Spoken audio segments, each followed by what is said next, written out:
São Paulo, já. Então, para mim chama a atenção, primeiro que ele recebeu umas 2 ou 3 perguntas sobre escolhas que ele fez e as perguntas parecidas, embora com personagens diferentes. Foi uma escolha tática ou foi uma escolha física, né? Então, perguntas sobre o Bruno Henrique, sobre o Thiago Maia no banco e o Vitor Hugo titular. E achei interessante que nas duas ele meio que justificou, deixando completamente de lado a questão física e dizendo, não, primeiro eu achei que eu precisava só de um homem de contenção no meio e por isso bastava o Pulgar, então por isso o coloquei em campo, pelo que ia ser o jogo. Depois não comecei com o Bruno Henrique porque imaginei que seria um jogo com muito pouco espaço no último terço do campo, né? Aquela coisa que o Bruno Henrique é um cara que funciona muito bem com esse espaço, na velocidade. E ele precisa dar um tapa maior. O Bruno, aquele jogador que ele precisa de um tapa maior na bola. Para sair. Não é drible muito curto. Exatamente. Sem espaço, aí ele entra pra fazer o quê, Bruno?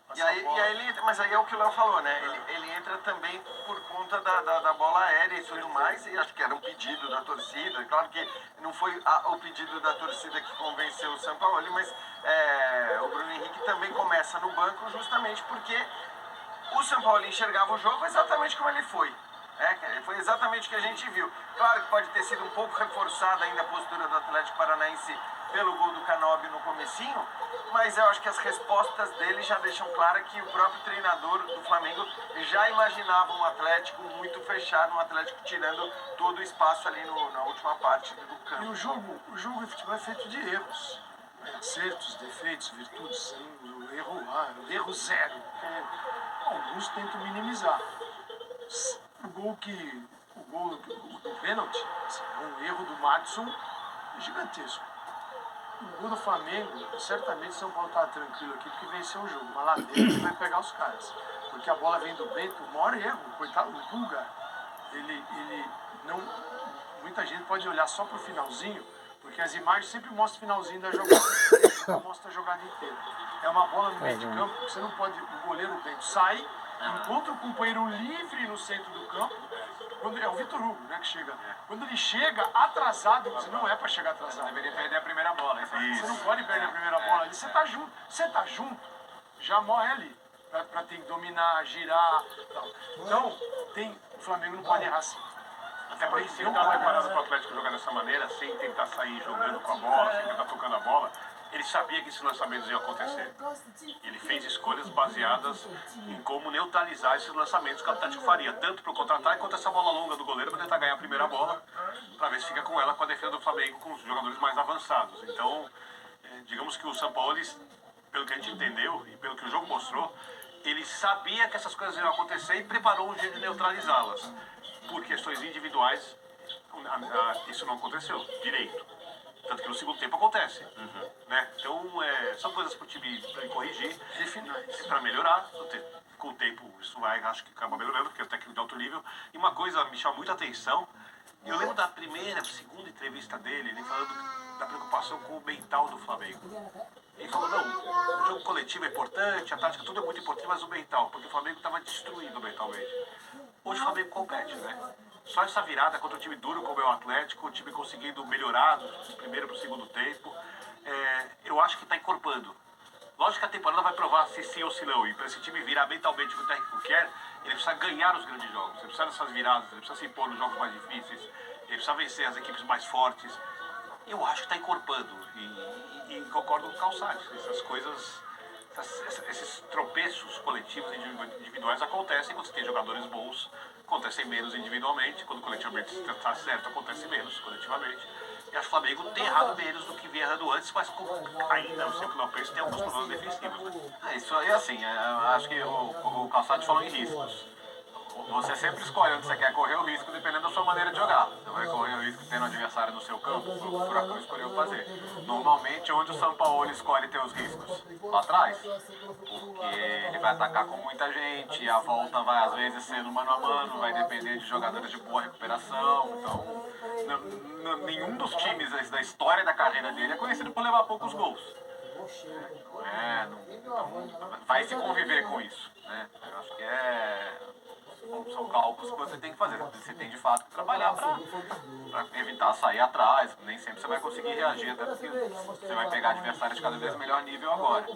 Mas vamos lembrar, por exemplo, ano passado, quando tem a mudança no comando, era meio do ano, né? Vinha vindo uma oitava de final de Libertadores, fases decisivas de Copa do Brasil, e a mudança foi até mais tardia do que aconteceu esse ano. Então, eu acho que se a gente comparar com o ano passado, o Flamengo conseguiu ter a sua mudança de rota e o início da subida antes, para poder competir por tudo. Dá pra dizer, assim, o Flamengo é um time de muitos nomes, né? Vários protagonistas, e eles vão se alternando e até vencendo jogos quando o coletivo não funciona adequadamente. Mas dá pra dizer que da era Sampaoli, o principal nome, talvez, e olha que não foi o principal nome do jogo de hoje, é o Gerson. É impressionante como o Sampaoli vê no Gerson um cara que pode utilizar para adaptar o time de acordo com as circunstâncias e com o adversário, né? E o Gerson, ele está mantendo um nível de jogo, mesmo não sendo o melhor em todos os jogos, mas mantendo um nível É uma altíssimo. resposta para isso. Resposta difícil. No futebol brasileiro, assim, a resposta difícil é imaginar que o São Paulo vai ficar um ano no Flamengo, como qualquer treinador. Espero que sim. Daqui a um ano, você acha que se o Flamengo já absorveu isso? Ou mais o jogo do São Paulo? Sim. O Gerson já teve esse ano. Então ele entende muito bem. Por isso que no começo assim que o Sampaoli chega, ele é o que cresce rapidamente no time. Você vê o time jogando no nível, o Gerson jogando no time no nível muito acima. Ele se destacava. Hoje eu já acho que o Arrascaeta mais solto ali na frente, achando espaço. Gerson, O jogo maior. Gerson é essencial. Gerson, vem mais pra frente. Vamos pra pertinho ali da área. Mas que eu acho que assim, tem uma coisa no Gerson que é muito notada, que é a mudança. Porque o Gerson estava muito mal antes do Sampaoli. Então o Gerson converter era o cara que o pessoal apontava o dedo e falava, pô, qual é que é? Tá se arrastando no campo, se Exatamente. Cadê o Gerson? Então ele sai do 0 pro 10, peraí, eu tô exagerando. Não era 0 pro 10, ele sai do 2 pro 8. Tá? Aí você tinha caras, sei lá, o Ayrton Lucas, que estava bem, que seguiu bem. Agora você vai dizer, o Ayrton Lucas caiu de produção. Acho um pouco de exagero dizer que ele caiu de produção por 2 jogos. Outro que subiu muito com ele. Nem subiu porque não existia.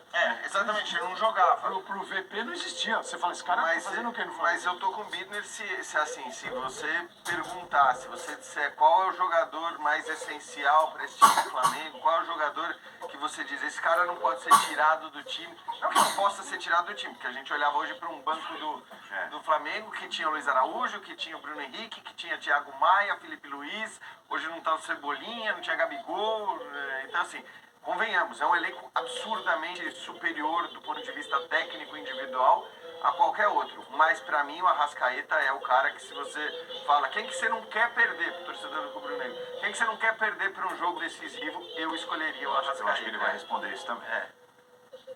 Ó, Luxemburgo, Vanderlei Luxemburgo, aí a gente muda de tema, muda de jogo, muda de estádio e muda, né, de um time que está engrenando o Flamengo para um que está patinando e continua patinando e perdeu, foi derrotado hoje. Corinthians derrotado pelo Coelho, pelo América. Vanderlei Luxemburgo ao vivo no Linha de Passe. Deixa eu falar uma